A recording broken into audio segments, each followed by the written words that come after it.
Hey, Trey, hold on 1 second. I'm going to put you on hold, and we'll get you up on the air, okay? You got it. All right, appreciate it.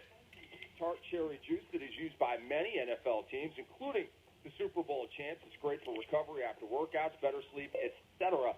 So, Trey, we welcome you in here. We know it's a busy time. We're here on the eve of the NFL draft. We appreciate you joining Rick and Jamie down here in Atlanta. Rick, Jamie, happy day, happy draft eve, and happy Cheribundi drinking to all of you. Well, I got a bone to pick because, I would like to say... You pick at that bone, Jamie. You pick at that bone. Hey, I'd like to say I enjoyed it, but the guys, the scavengers here, went through it so fast, I never got a chance to get a little sip of it. So I'm going to go to my local Publix. Absolutely. That's where you load up on it, at Publix. Go for it. Exactly. So, just letting you know. You doing all right, my friend? Hanging in there, brother. Can't wait to get to Chicago and get this puppy started. So, Trey, let's talk about, there have been some guys on your network. I think of Ron Jaworski, I think of Merrill Hodge, who have taken their shots at Jameis Winston. And me and Jamie, and forget the Florida Stateness of it all, because Jamie's very good at compartmentalizing that. But we're Winston guys. We're believers in this kid. There's some off the field stuff, and we've broken it down a million times to our listeners here. When you boil it down, even the rape allegations are really minor. When you really boil it down and get to the facts of the matter, are you a pro-Jameis guy or an anti-Jameis guy?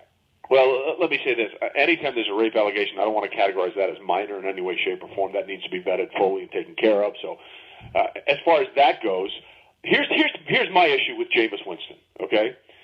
He shows exceptional poise, exceptional maturity, and exceptional leadership when he's on the field.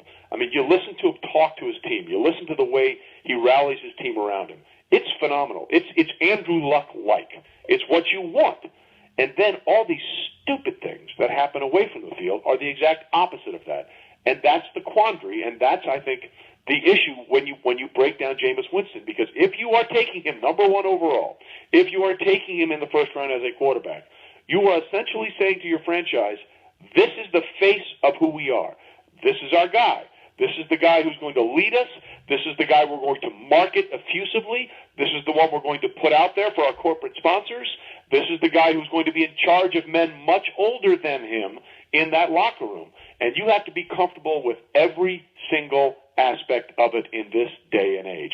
And that's the issue going forward with Jameis Winston. For me, I love who he is on the field. It's the off-the-field stuff that scares the daylights out of me. So the thing about it, too, and I noticed that they have that effusive in this, actually, this drink as well. So for those of you who like effusive, you can get it in this drink. I hear it tastes really good. I'll say to you, here's my concern with what is being said about Jameis. Or let me rephrase it. Let's shift gears to Marcus Mariota. I'm watching some of the pundits talk about it.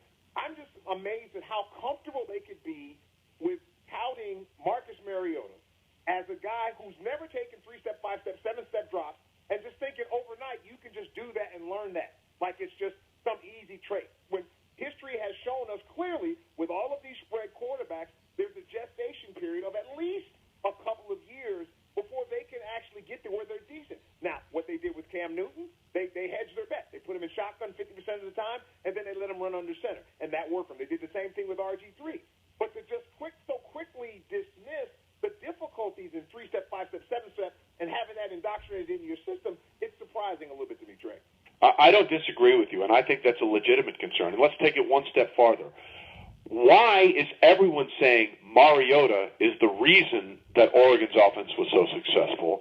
And then why is everyone saying Baylor's Bryce Petty, who, by the way, the Bears, over the last 2 years, scored more points than the Oregon Ducks with Marcus Mariota, had more yards per game than the Ducks with Marcus Mariota? Why is everyone saying Bryce Petty is a system quarterback and are concerned about the things you just talked about when it comes to Bryce Petty, but many of them seem to not care at all about those things with Marcus Mariota? I agree with you. It is a steep learning curve, and it worked with Cam because Cam is 6'5", 265 pounds of solid muscle. He's impossible to get down. That's why you could do some of those things with him. And they had the simpler learning tree and the passing tree for him. It was an assimilation. I don't disagree with you at all.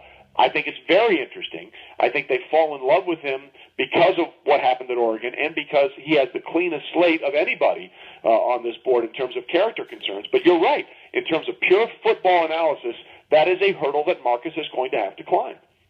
Trey Wingo joins us on the WaitFor.com hotline. He's repping his drink as well, Cheribundi. You can find it at Publix. It's a tart cherry juice. The juice for recovery after workouts and better sleep and all that kind of stuff. It'll taste good. It'll make you feel good. It's all good. Trey, very simply, who do the Falcons take at 8? Well, I don't know who they take, but I know what they have to take. And I think you guys know what it is, too. It's a pass rusher. Now, this might be a little problematic for them because some of these pass rushers have, as we've talked about, have failed the pre-draft process miserably recently, whether it's Shane Ray this week or Kenny Gregory, who tweeted that New Orleans was boring. How that is even possible, I don't have any idea. And then, of course, showed up at the combine and failed a drug test, which really means you failed an intelligence test because you know you're being tested at the combine. That's more about an intelligence decision than it is, to me, a failed drug test. You have to get a pass rusher. Over the last 3 years, the Atlanta Falcons have a grand total of 83 sacks, just over 28 per season. As you might surmise, that is dead stinking last in the NFL. And that's not something that Dan Quinn will tolerate. He needs to find a Bruce Irvin-type player in this draft, somebody that can come off the edge and also set the edge in the running game. Vic Beasley grew up a Falcons fan. Vic Beasley has burst. He has flash. He has all these kind of things. Todd McShay's a little concerned about his speed to power issue. In other words, getting around but then finishing with power. That's another concern he has with Bud Dupree. He doesn't have a concern with Shane Ray, but Shane Ray has the toe problem that may be lingering, and now, of course, the idiocy of driving a car with 35 grams of marijuana in it the week of the draft is just beyond absurd. But I think the idea that the Falcons have to find a way to get heat. I mean, they got lucky 3 years ago in 2012 when they were the number 1 seed and only had 29 sacks as a team.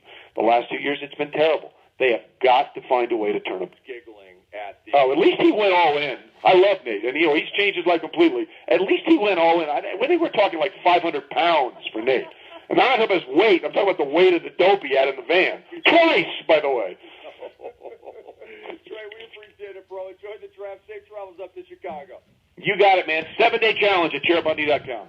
All right, do it. Let's tell them a little bit more. Hey, Trey, it's Johnny. Thank you so much for coming on with us, man. Anytime, guys. Love it.